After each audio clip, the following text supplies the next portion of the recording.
Assalamualaikum warahmatullahi wabarakatuh.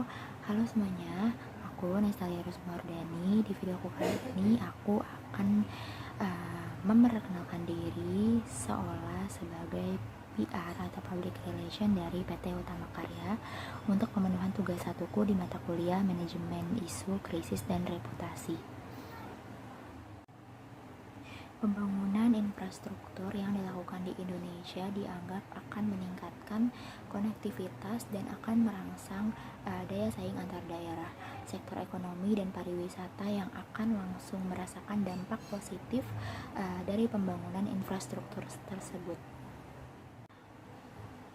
Salah satu proyek strategis nasional atau PSN yang akan merasakan langsung dampak dari pembangunannya adalah Jalan Tol Trans Sumatera atau JTTS yang tengah diamanatkan kepada PT Hutama Karya Persero.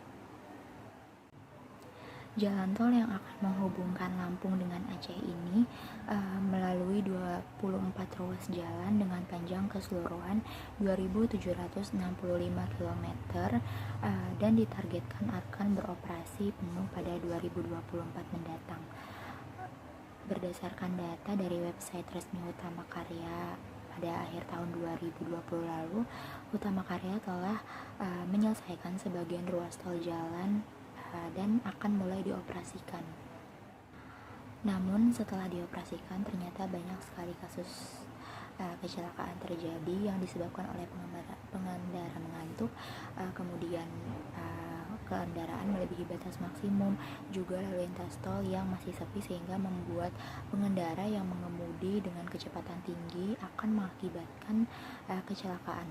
Pada tahun 2019 di ruas Bakahuni Terbangi besar terjadi kecelakaan dengan korban meninggal dunia sebanyak 139 jiwa dan juga korban luka-luka pada tahun 2020. Sepanjang Januari sampai November total kecelakaan di JTTS menjadi 78 kasus. Dan banyaknya kasus kecelakaan yang terjadi di JTTS ini akan berdampak pastinya pada pemerintahan negatif di media massa, baik media sosial maupun media online. Berdasarkan media monitoring yang dilakukan oleh internal perusahaan, pemberitaan negatif mengenai PT Hutama Karya selama bulan November 2020 hingga bulan Februari 2021 terbanyak mengenai keamanan dan kasus kecelakaan di Jalan Tol Trans Sumatera atau JTTS. Dan untuk mengelola isu negatif tentang keselamatan kendaraan di JTTS itu sendiri dibutuhkan strategi yang dikelola oleh Corporate Communication Hutama Karya, yang pada dasarnya strategi manajemen isu ini bertujuan untuk dapat mengetahui, mengamati, dan menjalankan juga menyelesaikan isu yang muncul. Strategi manajemen isu ini dilakukan secara bertahap dan juga berkesinambungan, dan strategi pengelolaan isu ini juga sebagai untuk keselamatan berkendara di JTTS itu sendiri yang akan dilakukan oleh Corporate Communication Hutama Karya dan memiliki beberapa tahap. Yang pertama ada manajemen isu, di mana untuk mendukung hal ini Hutama Karya memiliki tim yang khusus untuk membahas isu perusahaan secara rutin dan juga tiap bulannya akan melalui agenda setting oleh perusahaan.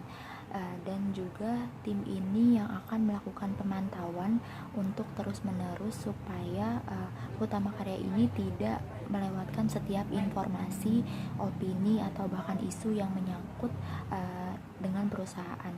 Fokus group discussion juga sangat diperlukan di Hutama Karya ini untuk melakukan manajemen by walking around atau komunikasi belusukan juga yang dilakukan oleh tim operasional di jalan tol. Kemudian melalui tahap ini juga Hutama Karya dapat lebih cepat menentukan sikap dalam menyusun strategi untuk menghadapi isu yang ada di media sosial ataupun media online. Yang kedua ada tahap analisis isu, di mana tahap ini merupakan kesempatan bagi Hutama Karya untuk mempelajari isu keselamatan berkendara juga di JTTS pastinya yang secara mendalam. Juga pada tahap ini Hutama Karya melakukan analisis media yang memberitakan dengan ton negatif yang menjadi pertimbangan antara lain yang pertama ada cakupan media, yang kedua ada tier media, dan yang ketiga ada konten pemberitaan di media. Yang ketiga ada tahap pemilihan strategi perubahan isu, di mana Hutama Karya di sini memilih untuk menerapkan adaptive change strategy dan dynamic response strategi, yaitu wujud dari penerapan strategi ini adalah respon cepat dari Hutama Karya itu sendiri terhadap pemberitaan negatif. Adapun respon yang dilakukan yaitu menghubungi langsung wartawan atau media yang memberitakan atau replace-nya yaitu mengeluarkan rilis resmi untuk menutupi pemberitaan negatif tersebut, atau juga reject yaitu mengabaikan pemberitaan negatif tersebut.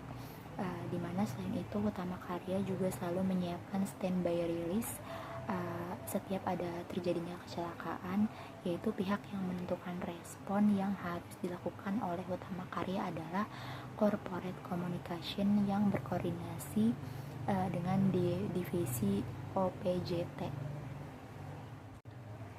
Wujud dari penerapan dynamic response strategi yang merupakan strategi mengantisipasi oleh Hutama Karya dalam menangani isu ini adalah dengan menentukan campaign yang tepat sasaran kepada publik, yaitu campaign yang dilakukan Hutama Karya ini sendiri adalah bertajuk Setuju, yaitu selamat sampai tujuan. Dan campaign ini merupakan sosialisasi kepada pengendara agar berhati-hati juga dalam mengemudi, supaya tidak banyak lagi terjadi kasus kecelakaan di JTT ini sendiri. Yang keempat ada tahap program penanganan isu, di mana di sini terjalin kerjasama antar semua pihak dalam mengatasi isu negatif untuk dapat mengurangi tingkat kesalahan yang mungkin saja akan terjadi lagi pada saat kita memberikan statement. Selain itu juga dengan adanya statement yang telah dirancang dengan matang tersebut akan diharapkan masyarakat bisa terlepas dari kesalahpahaman juga isu negatif, dan masalah tersebut perlahan-lahan akan menghilang. Yang kelima ada tahap evaluasi hasil, di mana tahap evaluasi hasil ini adalah untuk menilai apakah upaya dari PT Hutama Karya itu sendiri untuk mengelola isu bisa berjalan baik atau tidak.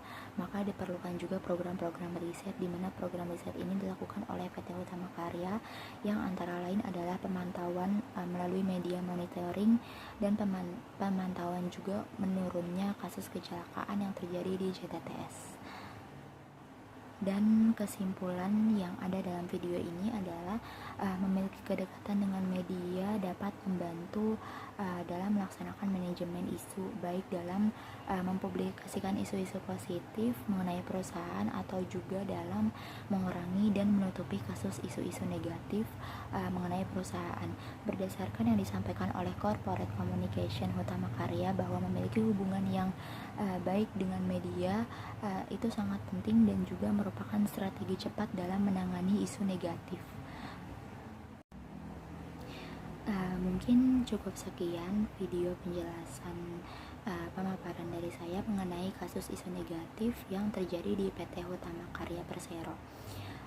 Kurang lebihnya mohon maaf karena saya juga masih belajar. Wassalamualaikum warahmatullahi wabarakatuh. Terima kasih.